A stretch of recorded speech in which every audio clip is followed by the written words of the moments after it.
Our next 620 CKRM icon is James Allyn, and I'm joined with his daughter, Bobbi Allyn. Hello to you, Bobbi. Hi, Brad. Nice to meet you. Let's start off by talking about your dad, who was a huge voice in this area. Yeah. Well, I think when people think about my dad, they usually think about the voice. And to be fair, it was quite a voice. In fact, legendary broadcaster Doug Alexander once told him, Jim, you've got a Stradivarius in your vocals, which is an instrument you play. And that's probably the highest compliment a broadcaster can get. And Doug even asked him, you could go to Vancouver, Chicago, or Toronto with that voice. And, my dad was pretty humble and he just said, I'm not interested. I love Saskatchewan. I love the people. So, that was him. And, when the microphones went off, he was just a regular guy. Can you tell us a little bit about his origins, his history of getting into broadcasting? Yeah. So my father was born in Eston, Saskatchewan in September of 1944. And his father was a station master with Canadian National Railway.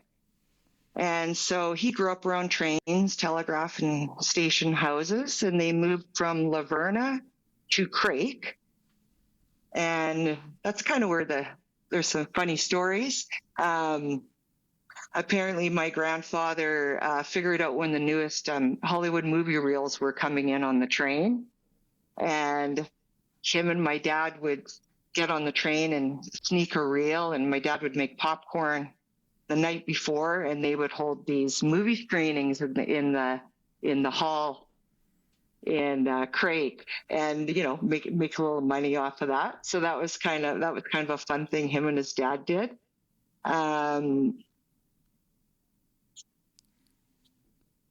And then when my dad was about 18, he decided that he was going to go to Regina, and he had to learn the Morse code and touch typing. So his plan was to become a station master and follow in the family footsteps, which was a sort of a safe, predictable way of life then. So after he finished in Regina, he became station manager in Churchill, Manitoba. And then Churchill closed down, and he moved to Zealandia, which is just outside of Rosetown. And that is when he started moonlighting as a broadcaster at the radio station CKKR in Rosetown. And that's when we got that phone call that changed his life. Stan Solberg, I believe, he was in charge at CKKR, and Doug Alexander, who had been with CKCK radio for, I believe, 30 years, had called him and said, Doug, I need a new news voice. Or Doug said he needed a new news voice, and Stan said, I've got a kid here with a huge talent and an even bigger voice. But I can't pay him for his worth, but I fear he's going to go back to the railway because he's just married and starting a family. And so Doug said, you wouldn't happen to have a tape? Play it for me over the phone. Doug listened to the recording, and 20 seconds later, reportedly, he said, tell that kid to pack his bags. I want him in Regina tomorrow morning. So it was one phone call in 20 seconds, and the course of our family's life changed forever. And we moved to Regina. Dad started co-hosting a program with Harold Hamilton, who had been there for quite a while, called The 18th Hour. The show was massive. More than 100,000 people listened regularly. If you think about that, Saskatchewan didn't even have 1 million people at the time. So that was roughly 1 in 10 people in the province were tuning in. But one of my favorite stories about the show's popularity came from a listener complaint that Doug had told us at one time. A woman had called into the station and asked if they could shorten the program because it was half an hour long. And Doug said, well, why? And she said, well, my husband leaves for work at 6, gets home at 6:15, and then sits in the driveway until 6:30 listening to your show. Well, my supper gets cold. So interesting. Talk a little bit about, I guess, maybe some behind-the-scenes family things about your dad. Yeah, all right. I do have a really good story about the dictionary. Sort of people ask where my love of, my dad's love of language came from, and it's the dictionary. Growing up, we had a giant blue Webster's dictionary permanently stationed on our dining room table. And if one of us kids mispronounced a word, boom, the dictionary would slide across the table and he'd say, look it up. Or if we used a word incorrectly, he'd say, look it up, spell it phonetically, So it's funny, when I was thinking about some of these stories, I was asking my sister if she remembered the dictionary days. And she replied with, no, because I knew how to spell everything. Which would prove to be true years later, as she would stand by the stage in high school and receive almost every academic award, and graduated as a summa cum laude from U of S. So, the dictionary was always a favorite. We did a lot of vacationing, camping. We never really went on any exotic locations. It was always load up the van, the kids, the bikes, the boat, the camper. And we would head up north to usually Isle Across, which was, a kid, it felt like paradise. They would always have a big tent that was full of, 40 cases of Calgary beer, and, everybody smoked back then. So I sort of accidentally became a bit of an entrepreneur, realizing that the thirsty adults were highly motivated customers. So I started selling cold drinks and cigarettes from my Coleman cooler for the summers, which was really fun. I got a kick out of that. But he loved making memories with his family, and he taught everybody to fish, and we water skied and swam, and had a lot of different friends and relatives come up and meet us during that month. And we did that mostly, all through the 80s. So those were our wonderful memories that I have of our family. And then my dad got into RC planes, remote control planes. And he built them, loved them, built them from scratch, painted them. And then at one point, he served as president for the Regina Windy Flyers Club. He loved flying them. I wouldn't particularly say that he was successful at landing them.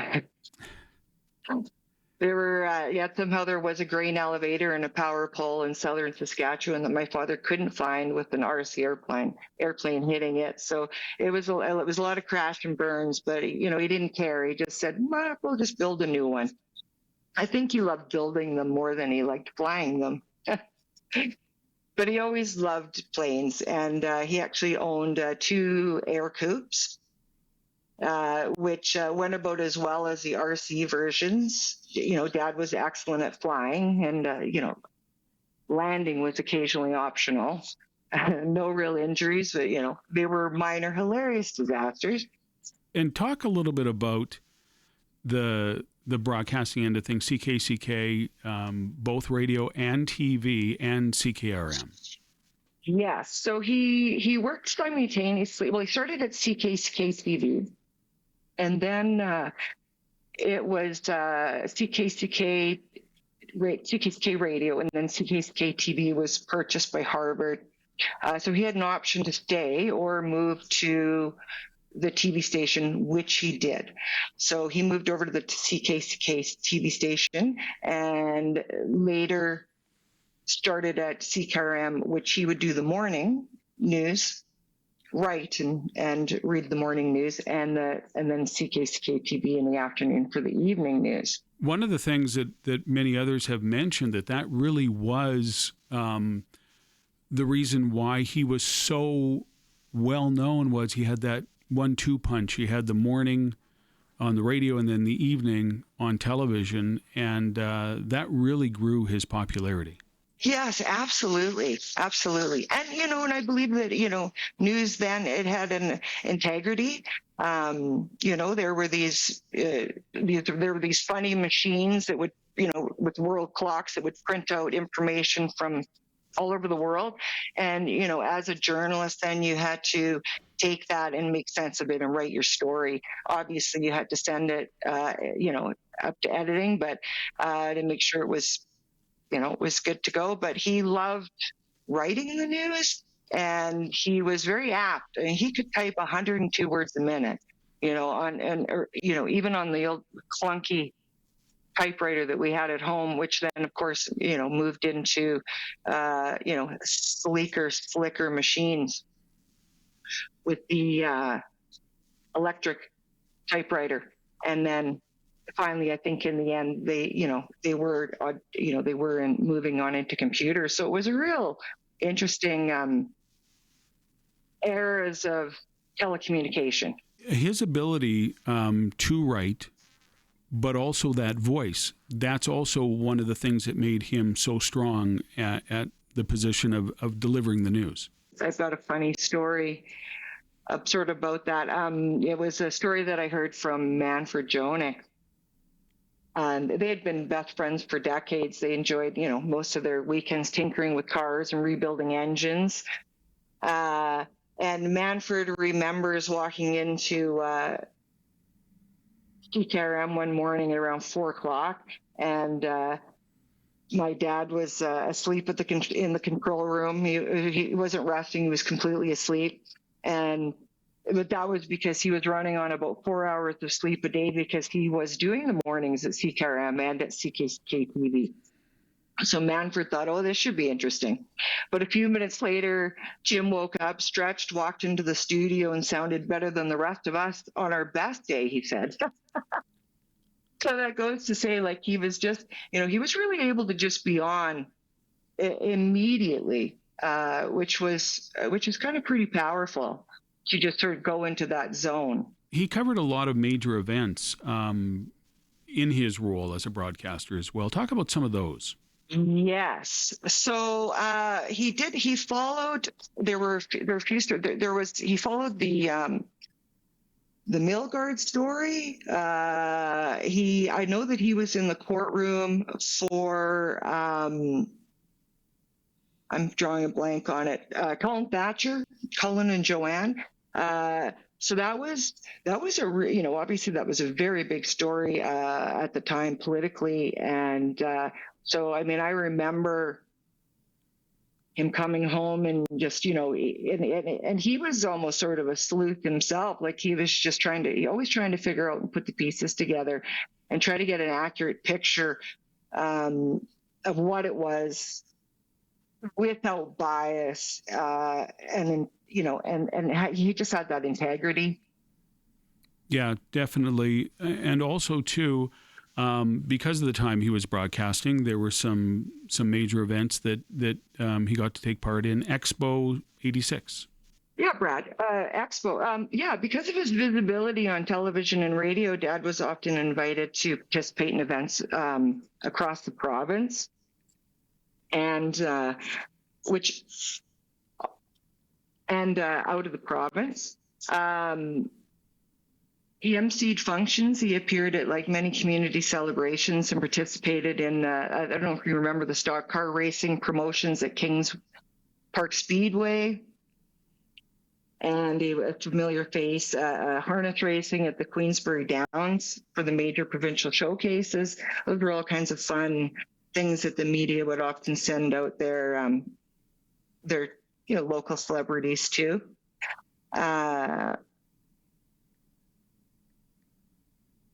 One of the highlights of his career came in 1986 when he was invited to host the Saskatchewan Pavilion in Expo 86 in Vancouver. And for Saskatchewan, Expo was a really big opportunity to introduce itself to the world. Dad loved every minute of it. The pavilion became one of the most popular attractions at the fair. It was they built a 10-story grain elevator that was erected with a ride experience into a potash mine. And it also had lineups for days because they were serving signature baked pies. And, learning so many things about Saskatchewan had to offer, from the minerals to the agriculture. And, and just the province just had a great spirit. So it was a beautiful showcase for Saskatchewan. And it was definitely a highlight for my father to be a part of that. He was really grateful. And then a year later, another remarkable opportunity arrived. Dad was able to travel with a small film crew to China to produce a documentary, which was speaking to the relationship between Regina and its Chinese sister, Jinan. The project was focused on agriculture, trade, and cultural connections at the time. And that was when, international partnerships were still relatively uncommon. But I was just reading that years later in 2000, China had sent a statue of Confucius, and it's installed near City Hall in Regina. So it's nice to know that, Dad was part of those and building those connections. And he broadcast from a lot of different areas as well, just wasn't in the studio. I believe he was involved heavily with the exhibition in Regina. Well, CKRM and CK had Be an Anchorman. They also one year had a karaoke type, country singing contest, which was pretty fun. So he hosted those. But I do have this hilarious experience that we had. And I often would go down and get to hang out with him during these times, because at the time, and my dad was my hero, and of course I wanted to be an anchorman. But we had this opportunity to have lunch with the chimpanzee, like not metaphorically, an actual chimpanzee. So he was wearing a suit and a bow tie, and it was pretty great. But everything seemed like perfectly civilized. And Dad was being Dad, and the chimp was being pretty good. And then something snapped, and the chimpanzee started a food fight, which was pretty crazy. So, but crazy stuff like that happened all the time. Now, you mentioned Manfred. Talk a little bit about that relationship between your father and him. Yeah, Manfred and him had a couple of decade-long friendship. Manfred was a staple at our house. Every weekend, Manfred was over. He had a car, or my dad had a car he was working on, or they would work on a car from somebody from the radio station. But they loved to tinker, and my dad also, during the time that he was at CK, had gone to SciEst and taken a motor vehicle repair diploma course. So he would also, him and Manny would get together, and he would teach Manny, how to rebuild engines. And so they just had a real love of the media and cars. I mean, they would talk current events and for hours. So it was a great relationship. And his family his kids were always over, and I babysat Manfred's kids as well. I remember my dad teaching Manfred's son how to ride a bike. Like, we were very close.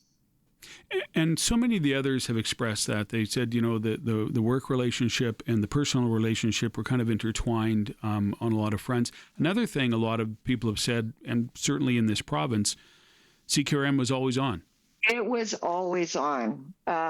We had a clock radio on top of our microwave that was on all the time.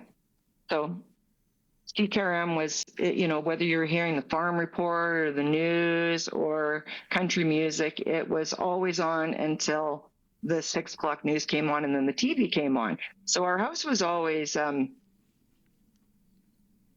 echoing, the media, which was pretty great.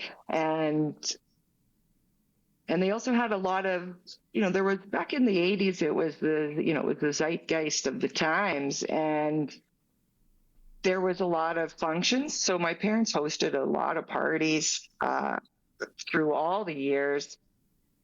Some were endurance events, but always fun. And I loved, serving appetizers and just sort of being in the hub of it. I always made sure that I was present for all those parties. There were just so many great people. I was pretty young then, so I don't really recall all the names, but boy, it was a good time. Just some final thoughts about your father and this honor that he's receiving, being named one of the icons of CKRM. He would have just thought he was just being of service to the people. He never really liked the term celebrity or icon, or he was just a regular guy that ended up in a great job with a wonderful voice to share the news to the Saskatchewan people.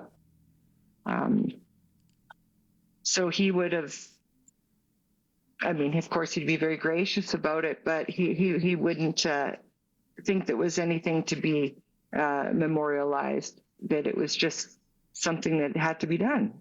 I was going to say, now, you had mentioned that when you were young, you had aspirations about being an anchor too, like Dad. Did any of the family follow in his footsteps to any degree?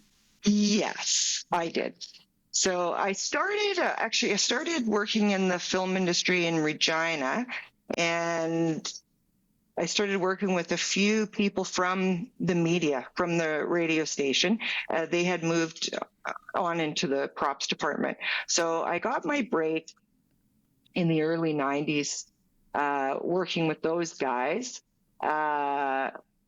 One of them, like Brent Russell, Doug Russell. Brent Russell was like the voice of my dad's ear to say camera 1, camera 2. So I worked with him for many years, and out here in Vancouver as well. So I guess it was a pivot, but it was, it was more of a lateral move, that it was film and television. I did work in the casting department, which was pretty fun because my dad had always had a bit of a crush on Superwoman, Linda Carter, and I was casting a show with Linda Carter, and we needed somebody that could sell Christmas trees to her. So my dad got to be the Christmas tree salesman. So that was pretty fun.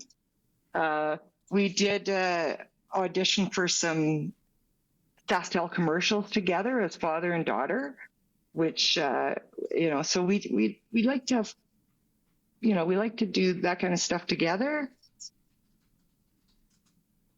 And my sister did not go into the business. She's had a pharmacy for the Fraser Valley out in BC. So she's a pretty important person out here. And my brother inherited the family farm. So all the land that we had in Saskatchewan, a lot of acres. So he's farming, and he's a builder in Saskatoon.